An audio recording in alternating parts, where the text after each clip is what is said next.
police officer slain in the line of duty in the last 3 months. Nathaniel Taylor Jr., only 39 years old, passed away this weekend.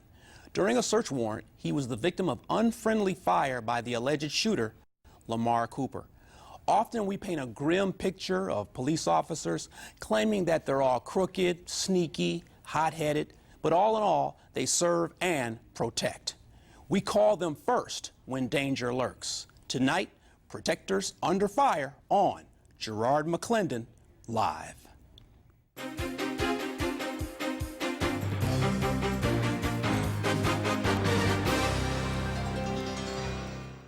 Welcome to Garrard McClendon Live. We all claim to have difficult jobs, but by far the most difficult has to be policing a community. We just lost the second on-duty police officer in the last 90 days. My guests tonight know firsthand that serving and protecting can become violent in an instant. Joining me tonight from Tribune Tower is Chicago police officer and father of Blair Holt, Ron Holt, and from Studio C, veteran Chicago police officer and chair of public safety at Calumet College of St. Joseph, Dr. Dean Angelo. Gentlemen, welcome to Garrard McClendon Live. Thank you, Jamar. You know, it's been a terrible weekend. We've got purple flags flying right now, but today I want to focus more on the human side of policing. But before we discuss the tragedy of a fallen officer, could you, Ron, explain the danger and complexity of serving warrants? You know, when an officer has to go out there and serve a warrant, explain the danger of that. Well, the danger and the risk comes when you're developing information on a offender, drug trafficker, a gang member who may be storing. You have information, valid information that that person is storing weapons, illegal narcotics, illegal handguns. And when you say danger in it, there's a risk in everything, in every facet of being a street cop. You develop the information, you follow, you pay attention to the climate, to the neighborhood, with safety in mind as a first and foremost issue for not only yourself as a street cop, also for the safety of the citizens who live in that area. So safety is key, Gerard, to being effective, and keep in mind everything is a risk, and no situation, no search warrant execution is always perfect. Police officers that I know, that I've worked with, and we've served a lot of search warrants in my day being in the gang intelligence section, and we've gotten guns and drugs off the street, and there's always a risk. Each situation is isolated in and of itself and can present different obstacles to deal with.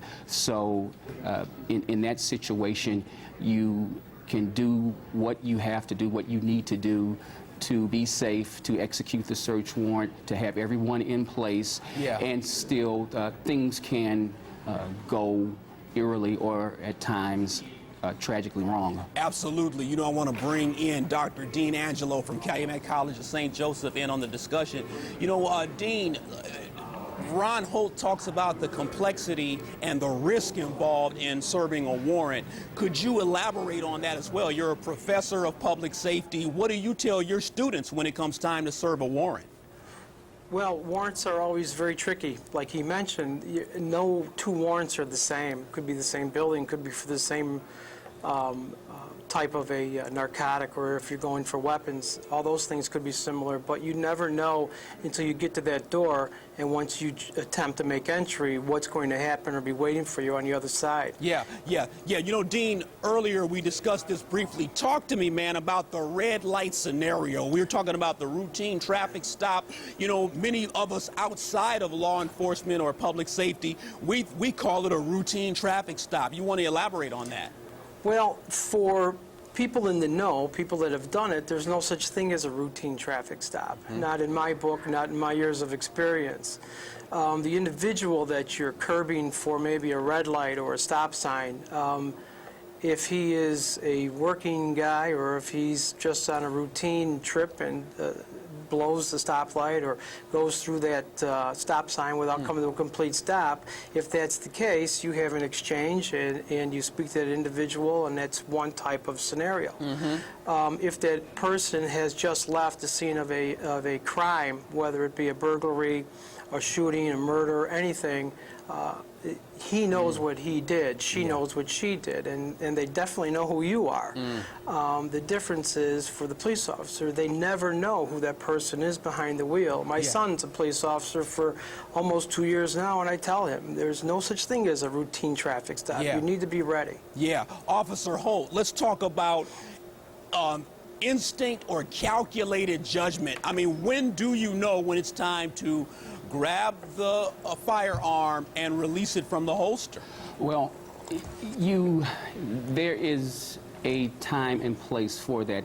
If you feel like, as a police officer, that your safety or the life of you and your partner and your co-workers are jeopardized with the threat of bodily harm or the threat of death, in that an offender may be approaching you with a firearm. Each situation, again, is isolated in and of itself. Each situation presents different parables. So police officers are trained to take precautionary measures, approach with safety, with your eyes wide open, having a view of everything. Your training involves all of that. But as Professor Zing said earlier, Gerard, you do not know what is on the other side of the door. You do not know what you would be presented with on a traffic stop. Again, just to expound what he said, no traffic stop is routine, no search warrant is routine, and you deal with that. Those are the psychological things that a police officer deals with day in and day out, just putting on a uniform. You become a police officer, in essence, 24 hours, 7 days a week. Yeah, gentlemen, thanks for joining us on Garrard McClendon Live. We're going to continue the discussion. We're also going to go into the in-depth discussion of Nathaniel Taylor Jr., who lost his life, police officer in Chicago.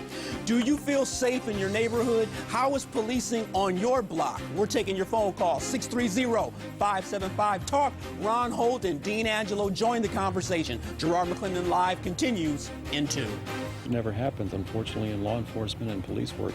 These things happen, and you're dealing with people that have no sense of respect for life. It's been over 6 years since we've had an officer killed in the line of duty by gunfire.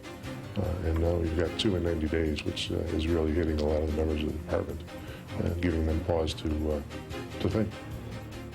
That's Jody Weiss and William Donahue. CLTV.com/GML gets you to my blog. 630-575-TALK gets you in on the conversation. We've got Ron Holt and Dean Angelo. They join me with the discussion, talking about the police officer that was shot and killed over the weekend. I'm going to take some phone calls here shortly, gentlemen. Let me ask you this, though. When it comes to the police officers, do police officers want the public to feel intimidated, or is this a product of mass media?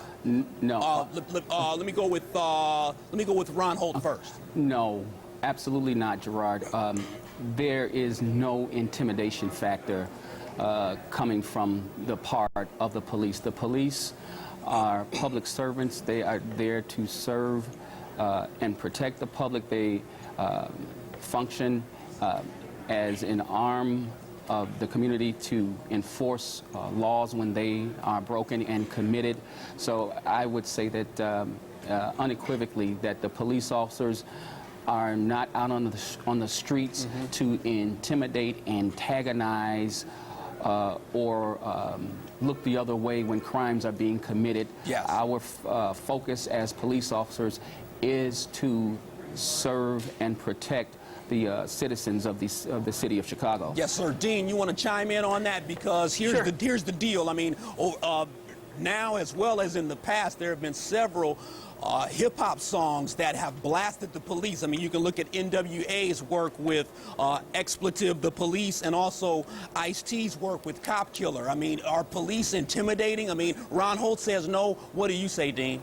Well, I don't think it's their intention to be intimidating people. I think any police officer you could poll would much rather go to work have no major issues, never have to pull his gun, let alone use his gun, and get back home to his family. Yeah. No one goes to work with the plan or the idea like, who can I intimidate or harass today? Yeah. The media, not only the music and those venues as well, but if you look at some of our local newspapers over the course of the last several months, it was almost daily where there was some antagonistic or some anti-policing type of headline out there. Yes. And that sends a message to police officers that are out there doing their job. And Right. 99% of them are doing their job credibly, and they're out there. How much more of this do we have to take? That's When is right. this going to stop? That's right. Why don't they talk about the good things we do? Hey, That's right. Gerard. Ron, go ahead quickly, Ron, and then I'm going to go to the phone. Really quick, really quick. Keep in mind that any municipality that has law enforcement services, police departments have you, all over America, remember the first job and the foundation of the police department is to enforce the laws.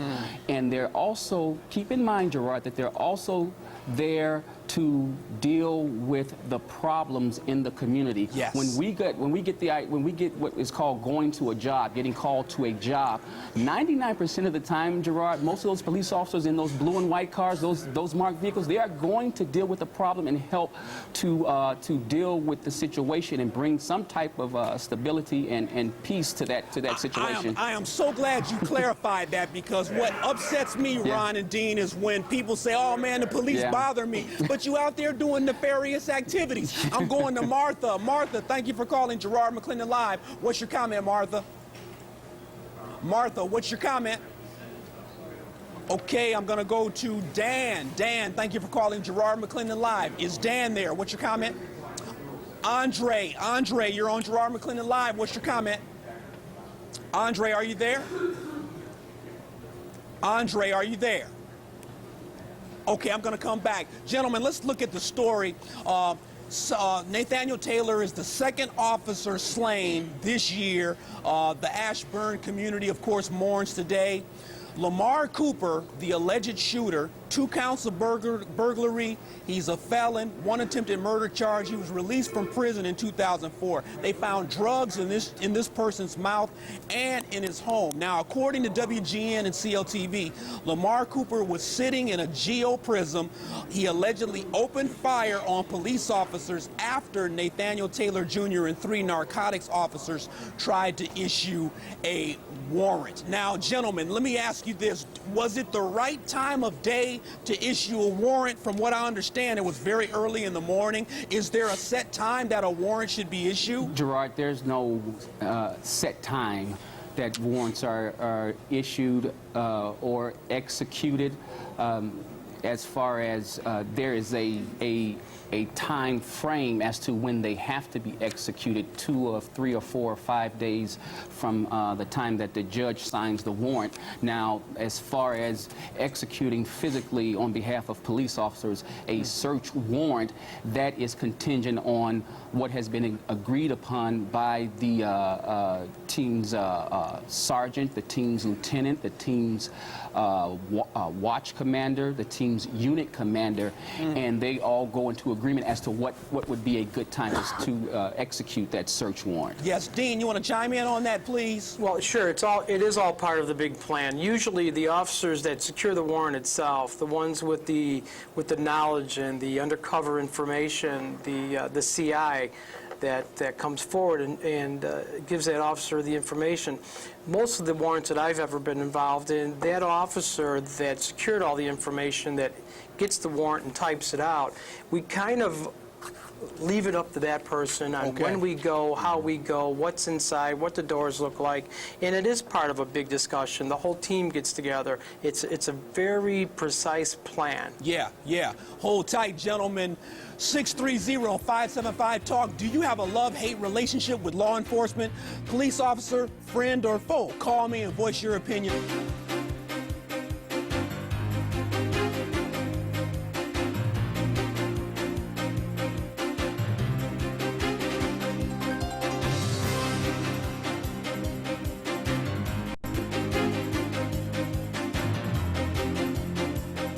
looks like bloggers are supporting the police department. Welcome back to Garrard McClendon Live. Blog me, CLTV.com/GML. Email me, CLTVtalk@tribune.com. Call me, 630-575-TALK. Public safety is on the menu tonight. Your concerns, Chicago. As we go to the phones, I'm going to Lisa. Thank you for calling Garrard McClendon Live. Lisa, what's your comment? My comment is that I think the police are doing an excellent job, but I think what the problem is that the police, the criminals get hold to guns that's worse than the police officers, and they'll be afraid to go up in the houses. Wow. So what I'm saying is that we have to stick together as being, neighborhoods, and like Mr. Holt said, we have to stick in there. I lost my nephew a couple months ago on 119th and Prairie, and it was sad that how kids can come in and just get guns. My nephew had a gun that was, and I turned him in, he had a gun that was as big as a light, a lamp. And the gangs are giving it to them. Yeah. And it's sad, and their parents is not doing anything. Lisa, thank you so much for that phone call. We appreciate your courage as you call Garrard McClendon Live. Let me go back to Kitty. Kitty, thank you for calling Garrard McClendon Live. What's your comment? Hi, Gerard, and to your guest. Hello. I have a few comments. I'd like to say I agree that if you're committing criminal acts, the police should be all over you. I agree with that.